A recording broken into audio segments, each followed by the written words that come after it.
कथा सुनने में आनंद आता है। अभी यहाँ कितने लोग बैठे हैं जो अलसा रहे हैं, महाराज कब कथा पूरी होगी। कितने लोग ऐसे होंगे और यही बीच में कोई एक दूसरे की निंदा चुगली करने लगे, कान खड़े हो जाएंगे। क्यों? क्योंकि कथा से लगाव नहीं, कथा से प्रेम नहीं है बंधु। तो मैं आपको ये कहना चाहे तो कथा से प्रेम हो। क्यों? क्योंकि जब कथा से प्रेम होगा तो सत्संग होगा, सत्संग होगा तो भक्ति जगेगी और भक्ति से तुम्हारा सत्संग सिद्ध हो जाएगा। और जब तुम्हारे भीतर सत्संग से सिद्धि आएगी तो तुम्हारे भीतर की जितनी शंकाएं हैं वो समाप्त हो जाएंगी, विषय भोगों से तुम्हारी निवृत्ति हो जाएगी, संसार के बंधन से तुम मुक्त हो जाओगे। और जब संसार की दृष्टि तुमसे हट जाएगी तो मेरे शंकर की कृपा दृष्टि तुम पे बरस जाएगी। भगवान कहते हैं जब तक तुम दुनिया के काम आते हो ना तब तक मेरे काम के नहीं है। हाँ, और जब तुम लोगों के किसी काम के नहीं रहते हो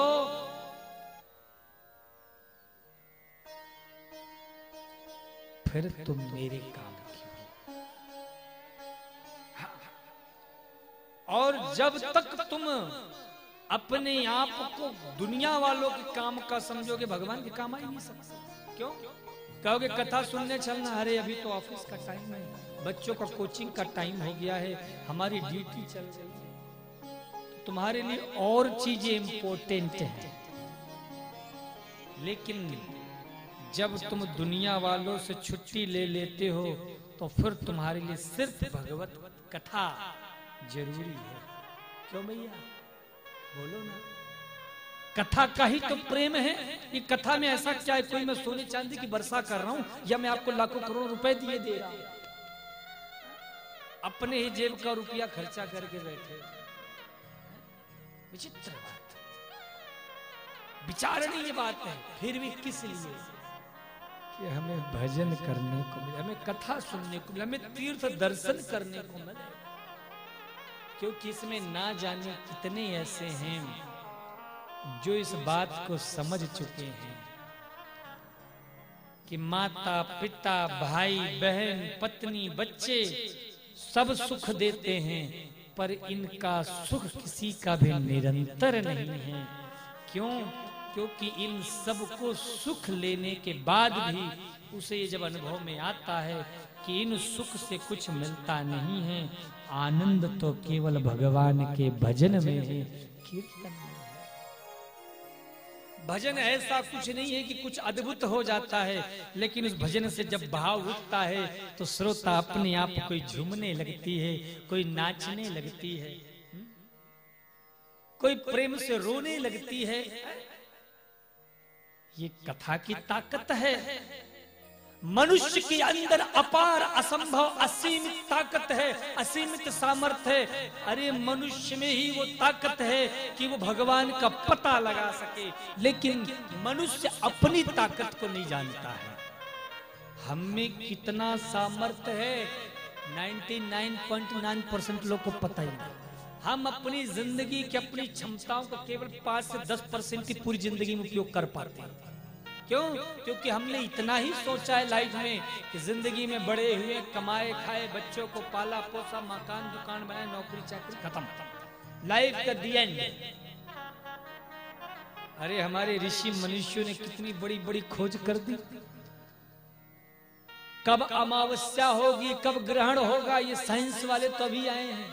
लेकिन आप पंचांग में अभी मैं आपको देख के 2 मिनट में बता दूंगा किस तारीख को कितने बजे सूर्य ग्रहण होगा, कितने बजे चंद्र ग्रहण लगेगा। 2 मिनट लगेगा मुझे भाई। हमारी ऐसी सनातन की अद्भुत परंपरा है। एक बड़ा सुंदर भाव है, आओ थोड़ा गुनगुनाइए।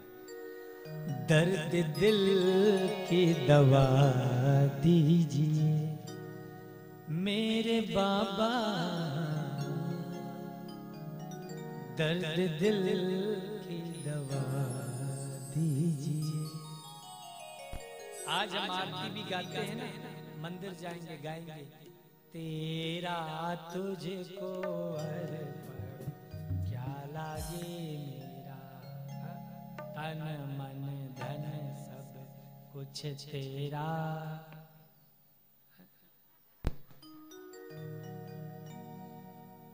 है बाहर से गाते हैं सब कुछ तेरा, मनी मन कहते हैं कह रहा हूं, लेकिन जाना कुछ भी नहीं चाहिए पास से। अरे कई तो ऐसे होते हैं कि 10 रुपया आरती में भी चढ़ाते तो 10 लोग को देखते, देख रहे कि नहीं देख रहे कि हमने 10 रुपये चढ़ाया। अरे भैया समस्या तो तब हद हो जाती है, दान भी करेंगे महाराज। एक पंखा लटकवाया धर्मशाला में, उसमें भी 10 तो खानदान वालों का नाम लिखवाया, फलाने नाम जी दादाजी, फलाने नाम के परदादाजी, फलाने नाम के। अब बेचारे दादाजी सोचे थे बेटा हमारा तीर्थ में गया है, दान धर्म किया, लेकिन उसे क्या पता कि ऐसा निकम्मा मेरा पोता है कि वहीं पंखे में लटका के आ गया है। जितनी बार वो पंखा घूमता है घूम रहे। अरे जब तक आपको उस दान का अभिमान होगा तब तक आपको लगेगा कि इस दान को लोग जाने। जब आपके भीतर ये भाव आज जागृत होगा ना कि क्या करना, जिंदगी में कुछ ऐसे काम भी होने चाहिए जिसका गवाह सिर्फ मैं और मेरे शंकर हो, मैं और मेरे भोलेनाथ के